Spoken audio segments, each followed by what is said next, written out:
I still remember the day I walked into Asterion Suites and Spa, Platanias. I was so excited to finally relax and rejuvenate in this supposedly luxurious getaway. But oh dear, I was in for a rude awakening. As I stepped into my room, I couldn't help but notice how dated everything looked. The air conditioning system was ancient, and I had to physically shut the door myself because it wouldn't close automatically. I mean, what kind of hotel doesn't have automatic doors? It's 2023 for crying out loud, and don't even get me started on the windows. They were straight out of a 20-year-old time capsule. I swear I've seen better windows in my grandmother's attic. The furniture was slightly updated, but it was like they took a few pieces from IKEA and called it a day. The pool, though renovated, looked like it belonged in a budget hostel. But I digress.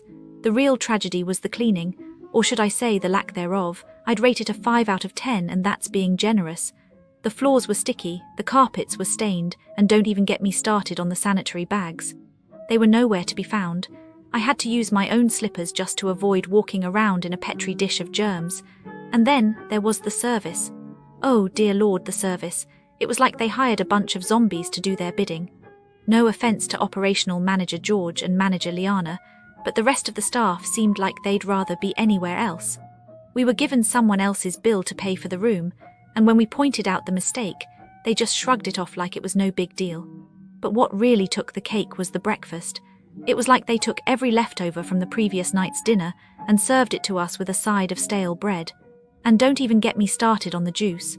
They'd spill it all over the table, and then just laugh it off like it was some kind of joke.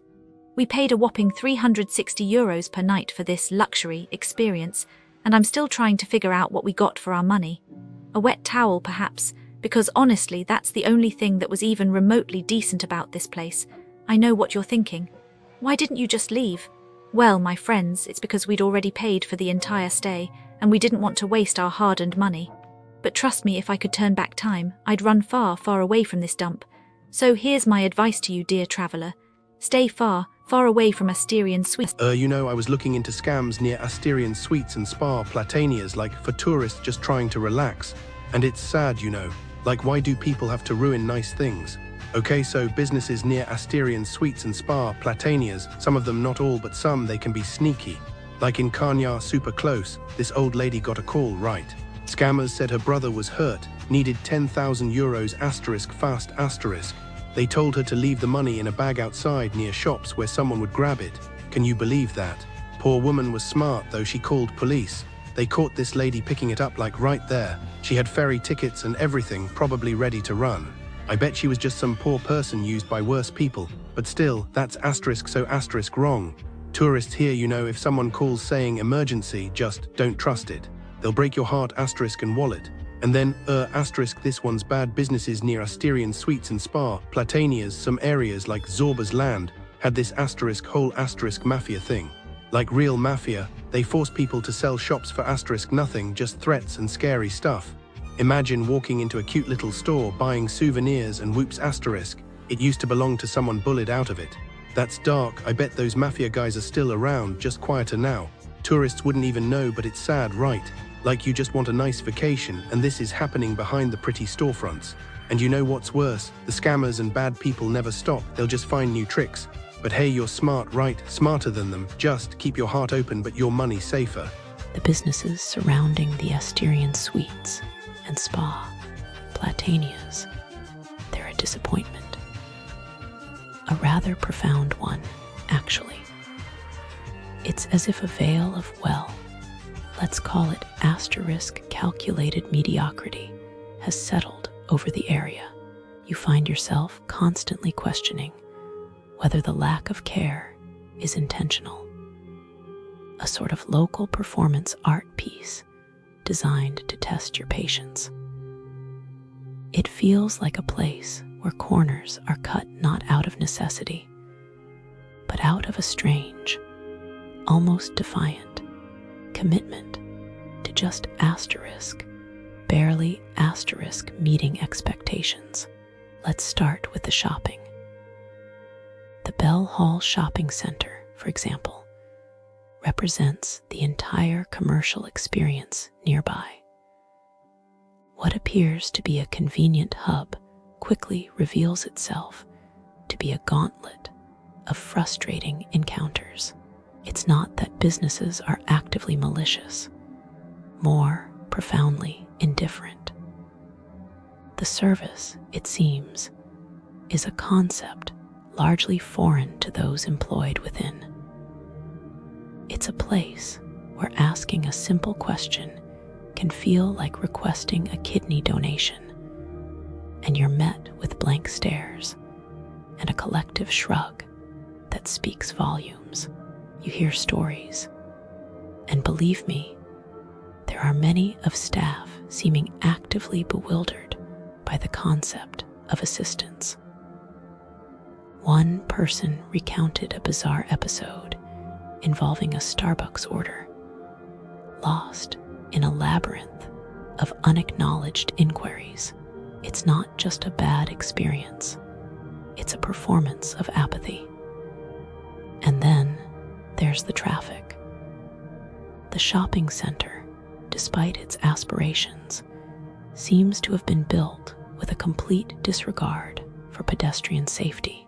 Reports suggest a chaotic dance between cars and people, a game of chance played out in crosswalks. It's a place where blinkers are considered optional accessories, and the sense of impending doom hangs heavy in the air. It seems as though drivers believe they're participants in a particularly aggressive arcade game.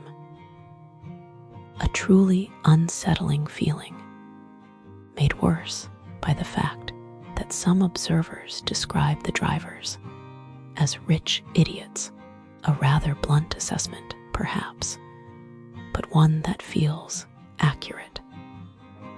There's even mention of a persistent individual who apparently uses the area as a personal karaoke stage, a distraction perhaps, to prevent you noticing the sheer chaos unfolding around you.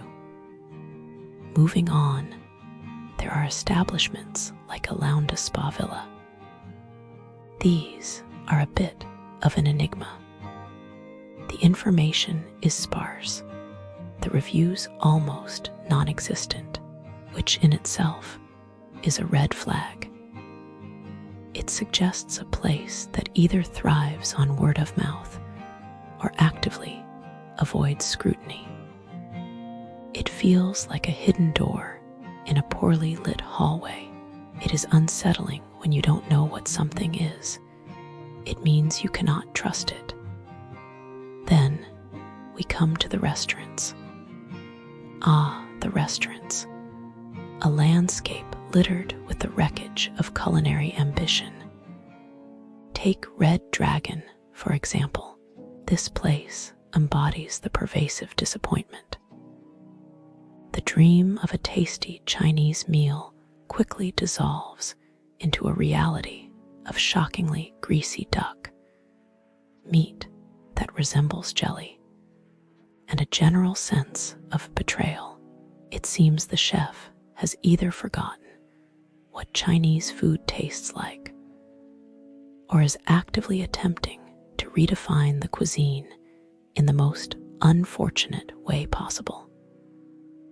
And the audacity to charge twice asterisk for a substandard dish.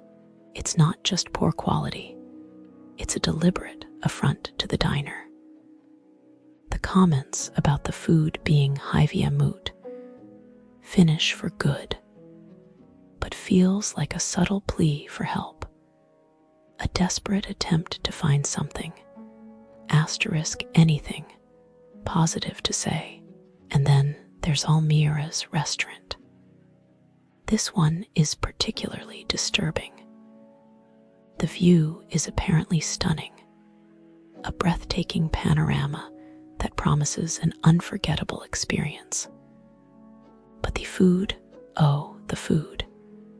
It's cold, dry, and utterly devoid of flavor. The moussaka, a cornerstone of Greek cuisine, is apparently buried under a thick layer of bland bechamel, a culinary tombstone marking the death of a once great dish. The meat is described as raw and inedible, and some diners even fell ill after eating there. But what's truly unsettling is the service. Reports of rude waiters, lingering stares, and even unwanted physical contact are deeply concerning. There's a sense of unease, a feeling of being unwelcome that permeates the entire experience. It's a place where the beautiful view serves only to highlight the utter failure of everything else.